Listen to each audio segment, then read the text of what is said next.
warahmatullahi wabarakatuh. Halo sahabat Mansa Tulangkat. Kembali lagi di acara yang dinanti-nanti, yaitu Ngopi, Ngobrol Perkara Iman, dengan tema Sabar dan Sholat Penolong Umat, bersama Ustazah Suyatmi SAG, yaitu guru di Mansa Tulangkat yang sudah mengajar selama 14 tahun. Assalamualaikum Ustazah. Waalaikumsalam. Bagaimana kabarnya hari ini? Alhamdulillah sehat. Boleh dijelaskan nggak Ustazah, sudah mengajar mata pelajaran apa aja selama di Mansa Tulangkat? Saya selama di Satu Langkat ngajarnya itu bidang studi fikih. Ya, fikih, usul Ya. fikih dan fikih. Agama gitu ya. Iya. Menurut Ustazah, seperti apa sih kondisi umat muslim di masa kini, khususnya kalangan pemuda seperti kami? Saya perhatikan kalau kondisi umat muslim khususnya para pemuda ya, masih banyak yang taat beribadah kepada Allah, yang mau menjalankan ajaran-ajaran Islam, sholatnya tepat waktu, kemudian baca Qur'annya, kemudian patuh sama orang tua, hormat sama guru, masih banyak. Tapi ada juga yang pemuda saya perhatikan itu yang memprihatinkan. Kenapa saya bilang memprihatinkan? Kita lihat pemuda-pemudi sekarang itu, bahkan siswa juga masih ada yang lebih menomorsatukan HP, saya pikir.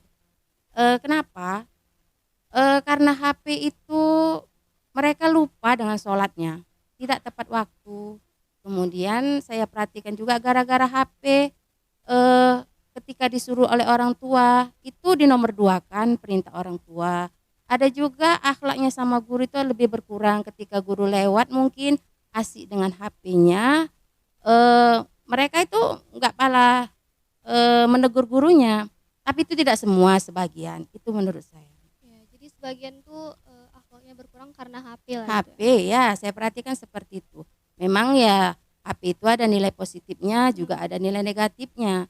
Kalau kita bisa mengambil nilai positifnya, alhamdulillah banyak manfaat HP itu sebenarnya. Iya, harus pinter-pinter lah Ustazah. Iya, betul itu.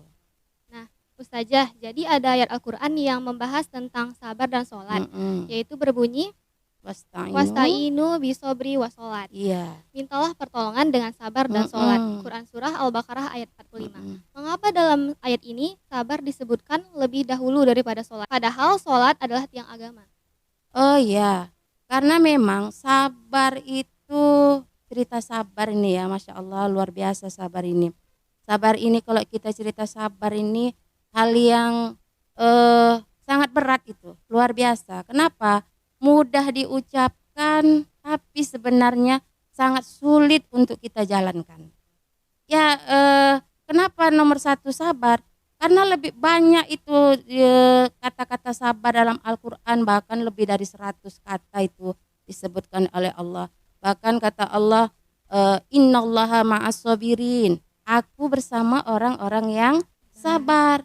Bukan aku bersama dengan orang-orang yang sholat, tapi dikatakan oleh Allah, aku bersama orang-orang yang sabar. Karena sabar itu luas cakupannya. Sabar itu menahan diri dari kemaksiatan, kemudian dari hal-hal yang memang perlu kita lakukan lah, itulah dia sabar. Jadi kita bisa menahan diri untuk beribadah. Bagaimana cara kita beribadah itu disabar. Kemudian bagaimana kita bisa menahan diri dari maksiat, tidak melakukan maksiat, itu juga sabar. Kemudian ketakwaan. Jadi memang luas sekali lah cakupan sabar itu. Karena tidak semua orang sanggup untuk melakukan sabar. Sedangkan kalau sholat itu memang sudah ada ketentuannya. Sudah ada aturan-aturannya. Tapi kalau sabar, hati kita yang rasakannya. Terkadang kita seakan-akan merasa resah, gelisah. Kenapa? Karena ujian-ujian dari Allah. Tapi kita sanggup mengatasinya. Kenapa? Sabar itu tadi. Jadi semua berasal dari sabar lah. Iya, sabar itu tadi lah. Mengapa kita disarankannya untuk bersabar dan tidak disarankan untuk terus berikhtiar dalam menemukan solusi permasalahan? Itu tadi seperti yang saya bilang tadi, bahwa dengan sabar itu insya Allah tenang kita. Kenapa bisa tenang? Karena tadi dikatakan mintalah pertolongan kepadaku sabar dan sholat. Jadi ikhtiar itu perlu, usaha itu perlu, tapi nomor satu itu sabar. Sebagai contoh gini nak, misalnya kita disakiti kawan, kemudian diejek, kemudian dihina, bahkan mungkin ada kawan yang sampai memaki kita. Jadi di mana letak sabar itu? Sabar itu kok sebenarnya kita bisa membalasnya dengan ucapan ejekan dari kawan. Misalnya kita balas, bisa kita juga balas memakinya, tapi kita tidak kita laksanakan. Kenapa? Berarti kalau kita melaksanakan hal yang seperti itu samalah kita dengan mereka, kan gitu. Jadi diam. Macam mana kalau kita gelisah? Kembali Allah menganjurkan kita untuk beribadah. Apa itu ibadah yang paling dekat untuk ketenangan hati kita? Yaitu sholat. Sholat kayak mana sholat itu Bu? Sebenarnya sholat itu ya sholatlah paling tidak tepatlah waktu. Kemudian pasrah diri kita. Kenapa? Karena dengan sholat itu pendekatan diri kita kepada Allah luar biasa. Sangat dekat kita dengan Allah. Kemudian dengan sholat itu memohon pertolongan kepada Allah. Karena sholat itu juga berisi tentang doa. Jadi kita hadirkan hati kita benar-benar kepada Allah. Jadi perasaan hati itu bisa tenang. Jadi ikhtiar perlu. Bukan berarti kita seperti itu diam aja 1000 kata nggak mau ngapa-ngapain, diejek, menangis. Perlu ikhtiar. Ikhtiarnya apa? Yaitu dengan mendekatkan diri kepada Allah dengan melalui sholat. Juga misalnya contoh lagi, pingin tuh ranking 1 di kelas, udah belajar, udah cukup belajarnya. Kemudian sudahlah kita berusaha, tugas-tugas guru kita kerjakan, absen juga enggak kita, enggak ada lah absen kita, bagus. Tapi ternyata kita enggak ranking 1. Nah, jadi mengatasi sikap seperti itu kayak mana? Kecewa pastinya kan? Kecewa, sedih, cuman karena kita merasa sabarlah, enggak perlu kita kecewa, tapi masih ada jalan lain untuk berusaha mendapatkan ranking 1. Artinya kita nggak mesti menangis terus malas belajar, tetap berjuang belajar supaya bisa mendapatkan ranking 1. Nah, bagaimana menurut Ustazah tentang ayat yang artinya Allah bersama orang-orang yang sabar? Ya betul, Allah memang selalu bersama dengan orang-orang yang sabar. Seperti saya bilang tadi, innallaha ma'as sabirin, bahwa Allah itu bersama orang-orang yang sabar. Kenapa? Orang yang sabar itu biasanya dia lebih tenang. Enggak suka marah-marah, enggak suka berburuk sangka. Kenapa? Dia selalu berprasangka baik sama Allah. Misalnya ketika ditimpa suatu cobaan, suatu ujian, dia bisa mengatasinya. Semua itu sudah takdir dari Allah. Semua itu sudah kehendak Allah. Jadi kita itu ibaratnya seperti roda mobil misalnya. Jadi kalau roda itu kan mengikuti yang bawa gitu, yang bawa ke kanan ikut ke kanan. Jadi kalau kita yang bawa ke kanan ikut ke kiri berarti kita masuk jurang.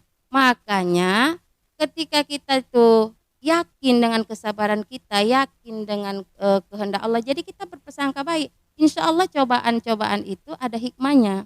Jadi memang perlu adanya sabar. Allah itu sangat dekat dengan orang-orang yang sabar. Makanya Allah itu bersama dengan orang-orang yang sabar. Dan nanti kata Allah, bagi orang-orang yang sabar itu jelas tempatnya itu surga. Itu janji Allah.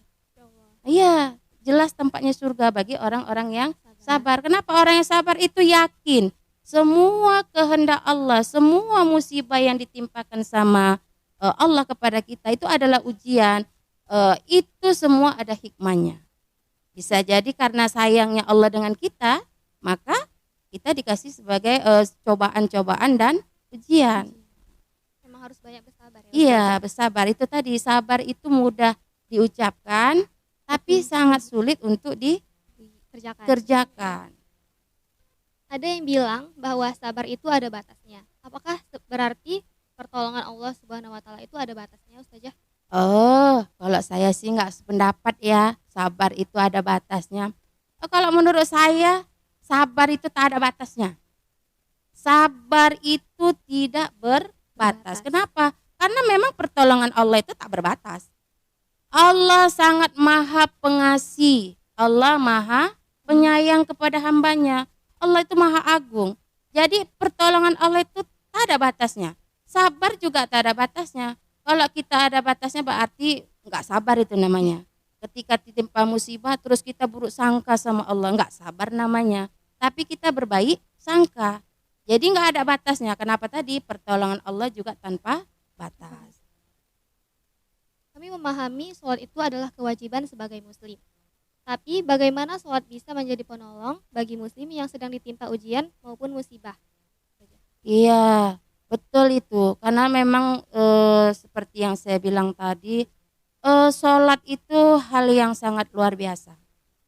Dengan sholat itu bisa menenangkan jiwa, pikiran kita, tempat mengadu kita itu kepada Allah. Karena kalau kita sudah mengadu sama Allah, insya Allah aman.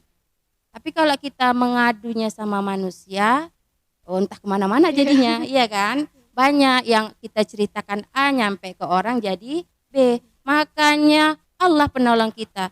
Jadi sholat itu kita itu menjadi tenang. Kenapa tenang? Kita pasrah, kita tunduk menghadap Allah. Kita yakin bacaan-bacaan kita itu adalah doa-doa. Kemudian kita mohon sama Allah, dikabulkan permohonan kita. Ketika kita ada masalah ngadu sama Allah, cerita sama Allah, berdoa, mudah-mudahan ujian yang ada sama kita itu ada jalan keluarnya. Kenapa? Allah itu tidak akan membebankan suatu cobaan, musibah kepada orang yang tak sanggup.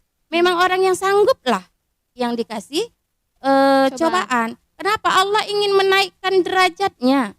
Allah ingin menguji imannya. Nah, makanya ketika sholat kita pasrah yakin bahwa Allah itu maha pengasih, bahwa Allah itu maha penyayang. Ketika kita sholat, hadirkan hati kita, sebut nama Allah. Kenapa?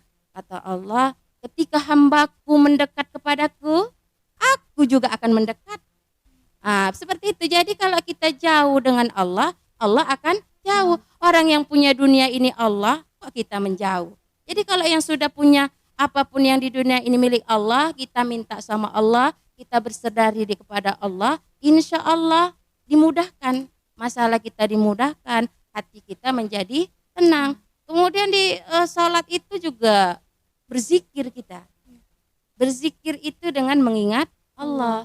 Kenapa? Kolbu kita selalu menyebut kalimat Allah. Sehingga apa? Nggak ada masalah yang berat yang diberikan kepada Allah sama kita. Semua bisa teratasi. La tahzan, jangan bersedih kata Allah. Aku berikan sedikit ujian, aku beri sedikit musibah. Bisa ujian itu dari kekurangan harta, bisa musibah itu dari misalnya kita itu sakit atau ada orang tua kita meninggal. Bagaimana kita menyikapinya? Nangis aja kah? Sedih aja kah? Atau kita yakin dan percaya bahwa semua itu datangnya dari Allah? Yakin kita, ya kita pasrah seperti roda tadi, ikuti aja dengan usaha, dengan ikhtiar, dengan doa. Di mana itu kita dapat ketenangan itu? Dengan melakukan sholat. Sholat 5 waktu. Inna sholati wa nusuki wa mahyaya wa mamati lillahi rabbil alamin. Apa itu? Sesungguhnya sholatku, ibadahku, hidupku, matiku itu karena Allah. Jadi kita berserah diri kepada yang menciptakan kita. Nah, itu dia. Jadi kita jadi tenang. Apapun yang diberikan sama kita, dengan cepat kita bersolat, dengan cepat kita mengambil ibadah-ibadah yang lain juga, sholat-sholat sunat juga, insya Allah hati tenang. Enggak mesti nangis saja. Boleh menangis, bukan tak boleh menangis. Boleh, tapi tidak meratap, tidak menyalahkan Allah. Artinya semua itu sudah kehendak Allah.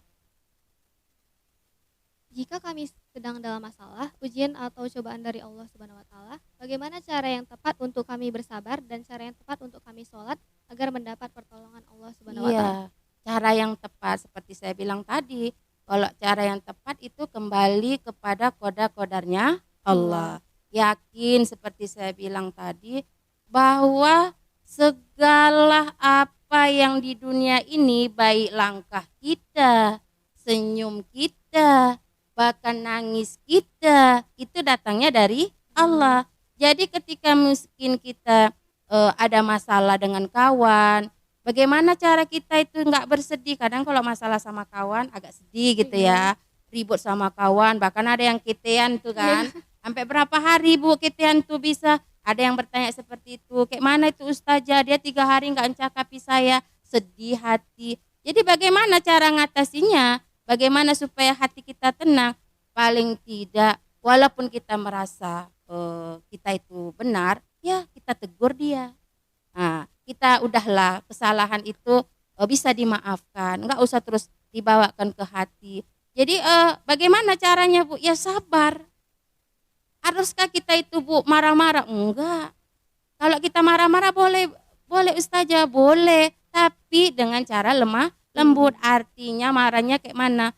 Minta maaf lah, mungkin saya ada salah sama kamu segala macam. Itu ya bisa jadi mungkin kita protes ya, padahal kita menunjukkan bahwa diri kita itu tidak salah. Nah, itu bentuk sabar juga. Jadi bagaimana cara kita itu bisa bersabar yang memang betul-betul dari dalam hati, seperti saya bilang tadi juga, awali sadari bahwa diri kita itu juga tidak sempurna. Karena apa? Kadang orang yang merasa dirinya sempurna itu jadi sombong, jadi dia angkuh. Kita ini ciptaan Allah kok, nggak ada yang sempurna. Yang sempurna itu hanya Allah. Jadi kalau orang salah kita maafkan, itu juga bentuk dari sabar. Kemudian tadi juga saya bilang sholat. Sholat, kenapa? Sholat itu mencegah perbuatan keji dan mungkar, ya kan? Inna sholata tanha anil fahsya wal mungkar. Sesungguhnya sholat itu bisa mencegah perbuatan keji dan mungkar. Jadi sholat. Kenapa orang yang sholatnya sudah baik, sudah bagus, insya Allah tingkah lakunya, akhlaknya juga bagus. Dia yakin bahwa apa yang ada pada dirinya itu sudah kehendak dari Allah. Jadi langkah apapun yang ada pada dirinya itu sudah kehendak Allah. Makanya banyak-banyak kita menyebut kalimat Allah. Panggil Allah itu. Bagaimana cara manggilnya ustazah? Ya sebut aja namanya Allah. Panggil Allah. Kenapa? Sering kita menyebut nama Allah, Allah itu mendekat.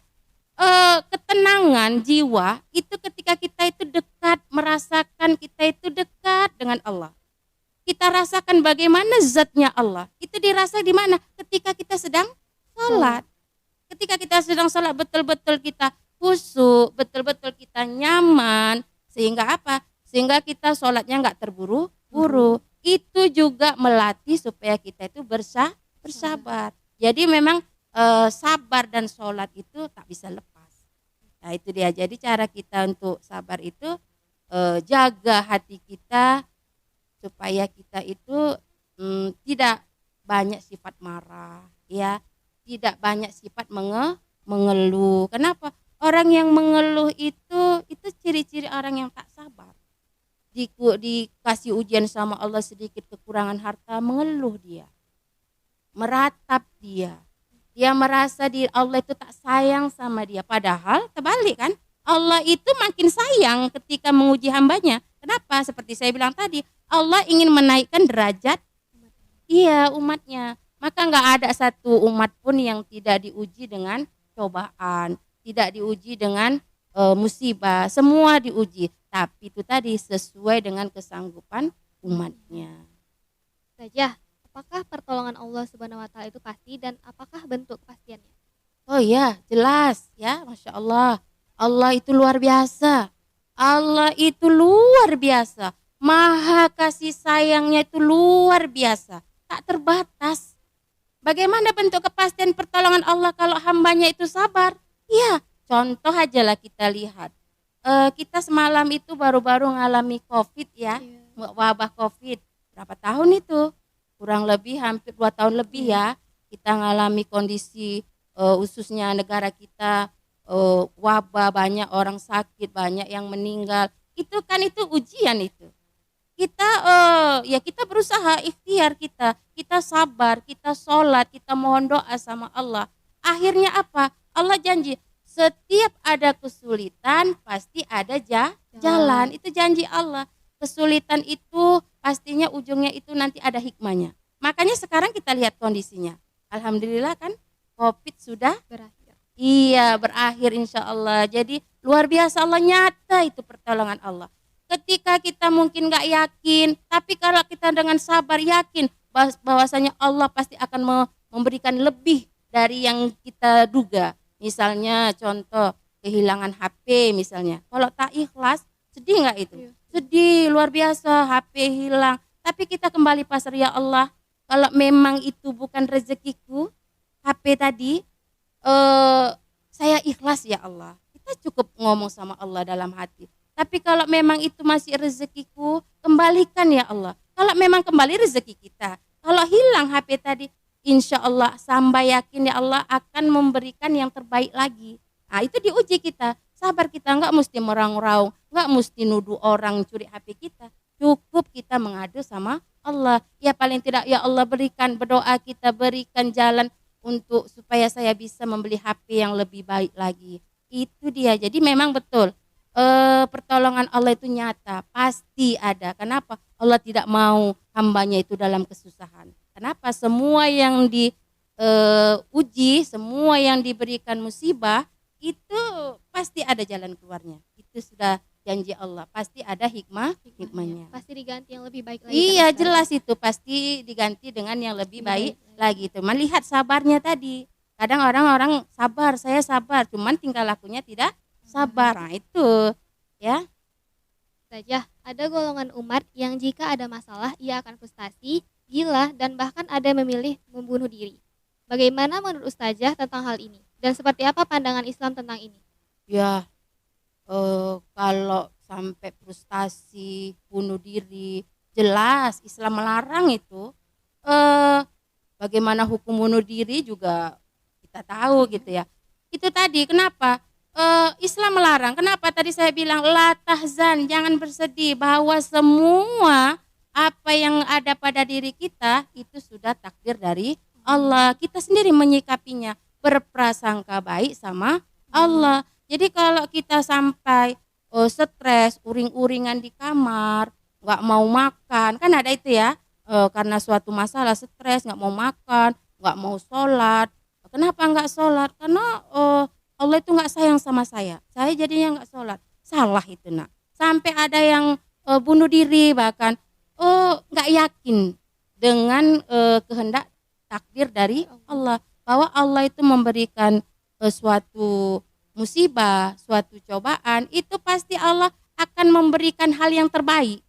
Diuji, tadi saya bilang diuji setiap hambanya yang akan dinaikkan derajatnya, keimanannya itu akan diuji. Nah, jadi kalau nggak sanggup, nggak percaya dengan takdirnya Allah, itulah hati jadi gersang, perasaan jadi entah kemana-mana ya, pikiran kemana-mana, setan datang ke situ. Udah hidupi aja hidupmu dengan bunuh diri, selesai masalah. Itu setan.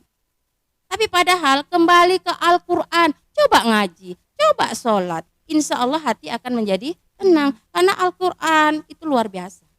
Siapa yang hati sedang bersedih, baca Al-Quran, sholat, ambil wudhu, yakin dengan qadar-qadarnya Allah, insya Allah hal tersebut itu nggak akan terjadi. Tapi kalau kitanya nggak mau kita pegang Al-Qurannya, nggak mau ngambil wudhu lalu sholat, setan dekat itu. Kenapa? Setan takut dengan air wudhu, setan takut dengan Al-Quran, setan nggak suka dengan orang-orang yang khusyuk dalam sholatnya. Jadi kalau kita khusyuk sholatnya, memohon, pasrah, ya Allah masalahku ini insya Allah hamba ikhlas, hamba yakin bahwa engkau akan menunjukkan jalan keluarnya, insya Allah. Jadi ada jalan keluarnya, jadi nggak usah frustasi, stres, stroke pula nanti jadinya gitu ya. Jadi Al-Quran, pegang aja Al-Quran. Karena apa? Al-Quran itu adalah kitab kita. Ya itu. Harus banyak mendekatkan diri kepada Allah. Allah. Harus banyak mendekatkan diri kepada Allah, berzikir. Karena sholat itu juga tadi saya bilang adalah doa kepasrahan kita, tunduknya kita, bahwa kita itu ciptaannya, dialah yang membolak-balikkan hati kita. Allah itu semua. Mohon saran dari Ustazah agar kami para pelajar selalu mempersiapkan bekal kematian kami. Ya, bekal. Ya, kalau bekal kematian ya, setiap manusia itu pasti akan merasakan mati. Dan kita tidak tahu kapan Allah akan menjemput nyawa kita. Ya memang untuk menuju ke sana itu perlu adanya bekal. Memang sebagian orang mengatakan, ih takut kali mati gitu ya. Kenapa? Kenapa takut? Karena nggak punya bekal. Tapi ada orang yang rindu dengan mati. Ada nggak pernah dengar seperti itu, rindu dia dengan mati? Kenapa rindu? Karena memang dengan matilah, dengan meninggallah kita bisa berjumpa dengan Allah. Kita bisa berjumpa dengan Rasulullah ya melalui proses mati. Nah, itu ada orang yang sangat merindukan, tapi sebagian orang juga merasa takut dengan mati. Itu tadi perlu adanya bekal. Contoh seperti ini. Ketika kita misalnya mau ke ladang, mencangkul di sawah, itu kita perlu kan bawa bekal. Apa bekalnya? Misalnya bawa air minum, bawa makanan. Ketika kita istirahat itu kita kan bisa makan, minum, sehingga badan itu bisa kerja kembali. Coba kalau kita nggak bawa bekal, sudah panas terik matahari, kemudian kita nggak ada bawa air minum, nggak ada bawa makanan, lemas nggak badan kita itu? Lemas.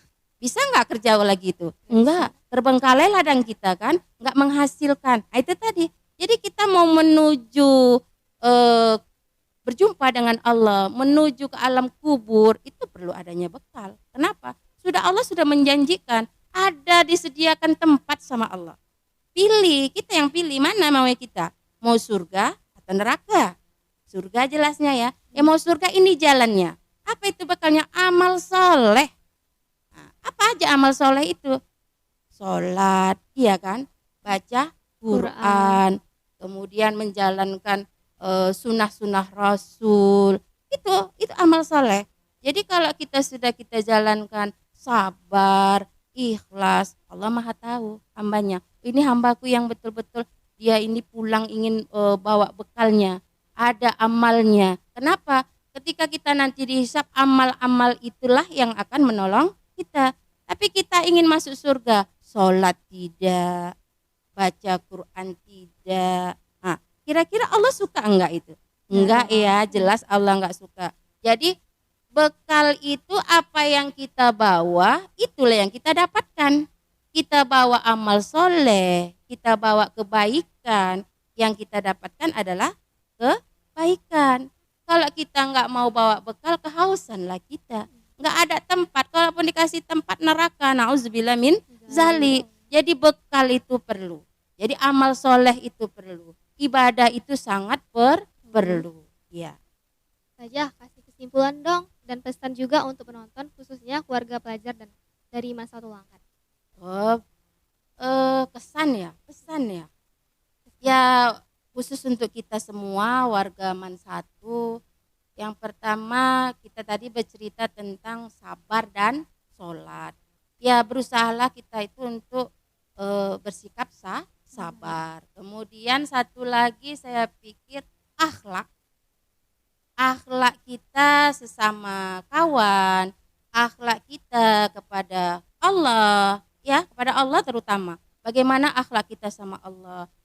Kemudian akhlak kita sama guru.